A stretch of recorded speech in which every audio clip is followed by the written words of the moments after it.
bersama aku, Alia Ercelianda dari kelas 1 CPG PAUD UPI Tasikmalaya. Nah, sebelumnya teman-teman pasti udah tahu ya PAUD itu apa? Iya, betul banget. PAUD adalah singkatan dari Pendidikan Anak Usia Dini, di mana pesertanya adalah anak-anak yang berusia 0 sampai 6 tahun. Nah, walaupun terlihat sederhana, PAUD ini seperti hanya bermain-main, bernyanyi-bernyanyi, bertepuk tangan, tetapi PAUD ini tidak luput dari adanya berbagai problematika. Nah, untuk itu, mari kita bahas problematika apa aja sih yang dihadapi Indonesia. Yuk kita simak videonya. Perlu kita ketahui bahwa pertumbuhan dan perkembangan anak hanya terjadi satu kali seumur hidup loh, yakni pada usia 3-5 tahun. Anak usia 3-5 tahun ini belum mengerti dan menyadari akan pentingnya pertumbuhan dan perkembangan kecerdasannya karena keterbatasan pola pikir dan pola pemahamannya. Oleh karena itu, orang tualah yang seharusnya memberikan asuhan atau pembelajaran kepada anaknya agar pertumbuhan dan perkembangan anaknya dapat berkembang secara optimal. Diperlukan ilmu pengetahuan dan wawasan yang luas serta keterampilan khusus untuk lebih mengoptimalkan kecerdasan anak. Oleh karena itu, lembaga pendidikan usia dini berperan sangat penting untuk membantu orang tua yang disibukkan dengan pekerjaan untuk mendidik anaknya dalam masa keemasan atau golden age ini tidak sia-sia. Ada beberapa permasalahan PAUD yang dihadapi Indonesia yang dapat saya jabarkan berdasarkan analisa terhadap fakta yang terjadi di Indonesia. Eits, jangan di skip dulu ya, kita simak yuk penjelasannya. Yang pertama, dari sisi tenaga pengajar atau guru. Guru merupakan kunci keberhasilan pendidikan. Setuju nggak teman-teman?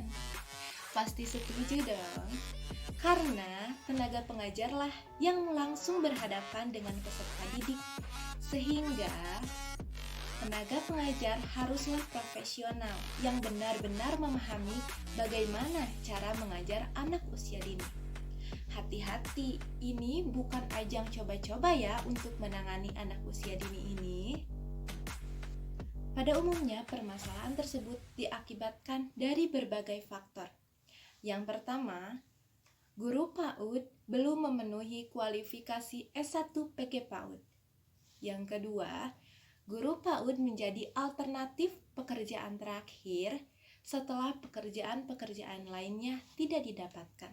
Nah, yang ketiga, guru PAUD sebagian besar adalah perempuan yang mempunyai kewajiban sebagai ibu rumah tangga, sebagai ibu dari anak-anaknya, sebagai istri dari suaminya, sehingga sebagai guru PAUD itu tidak maksimal.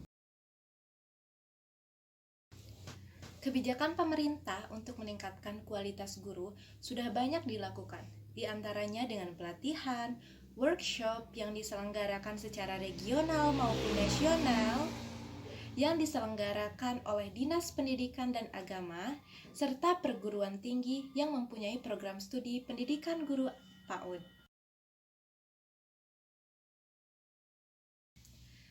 Kesadaran masyarakat akan pentingnya PAUD sudah mulai meningkat. Kita bisa lihat dari semakin banyaknya berdiri PAUD di pedesaan maupun di perkotaan. Tetapi peningkatan jumlah PAUD ini tidak diimbangi dengan fasilitas dan jumlah lulusan S1 PG PAUD. Sehingga dengan ketersediaan fasilitas yang kurang memadai, PAUD menggunakan fasilitas dan tenaga pengajar seadanya untuk menyelenggarakan PAUD. Nah, dari sana timbullah beberapa permasalahan. Yang pertama, menggunakan tenaga pengajar yang seadanya.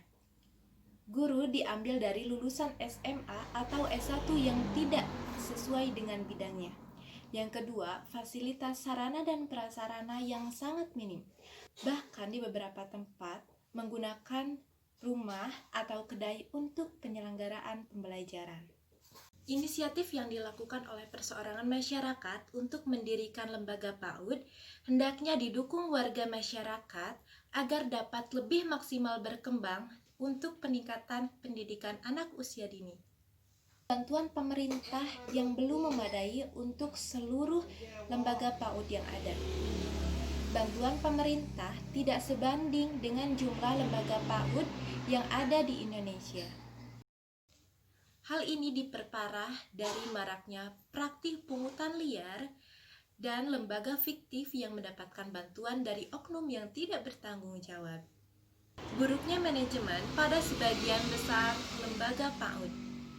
Masih ditemukan guru PAUD merangkap menjadi kepala sekolah, atau kepala sekolah merangkap jadi ketua yayasan, dan belum ada standar yang jelas untuk pengelolaan PAUD. Pendidikan anak usia dini di negara lain semata-mata hanya menstimulasi secara komprehensif dan pengasuhan anak. Karena potensi kecerdasan yang dikembangkan hanya kecerdasan intelektual, emosional, estetika, dan sosial serta pengasuhan anak. Sedangkan di Indonesia, potensi yang dikembangkan juga meliputi kecerdasan intelektual spiritual dengan melalui pendidikan olah pikir, olah rasa, dan olahraga. Kesadaran masyarakat akan pentingnya PAUD masih rendah. Hal ini dapat dilihat dari peserta atau jumlah anak usia dini yang masuk ke lembaga PAUD. Dengan faktor ekonomi yang menganggap bahwa PAUD itu mahal, ataupun pemahaman masyarakat tentang definisi metode belajar yang benar pada pendidikan anak usia dini yang masih rendah, sehingga mereka berpikir bahwa PAUD itu tidak ada manfaatnya. Bagi masyarakat petani umumnya mengajak anaknya pergi ke kebun atau ke sawah, berangkat pagi hingga sore sehingga tidak ada waktu untuk mengantar dan menjemput anaknya.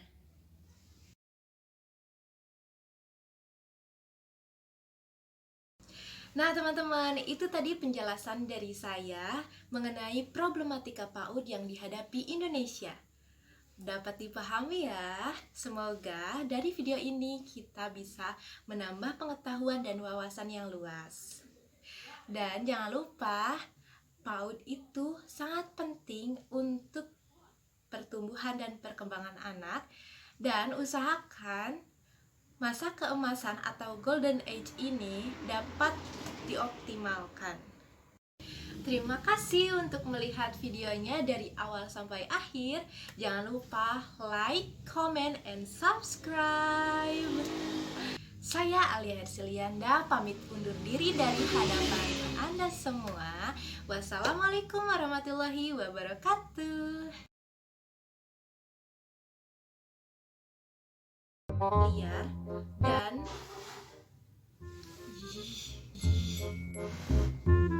pada umumnya permasalahan tersebut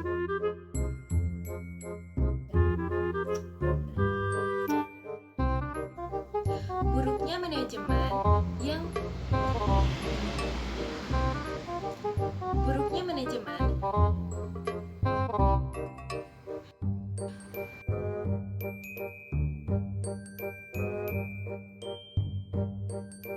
pertama, tenaga pengajar.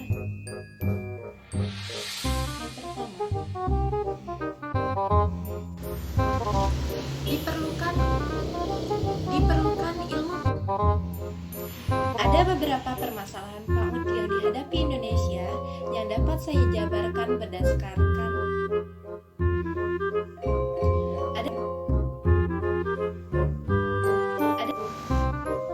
pada umumnya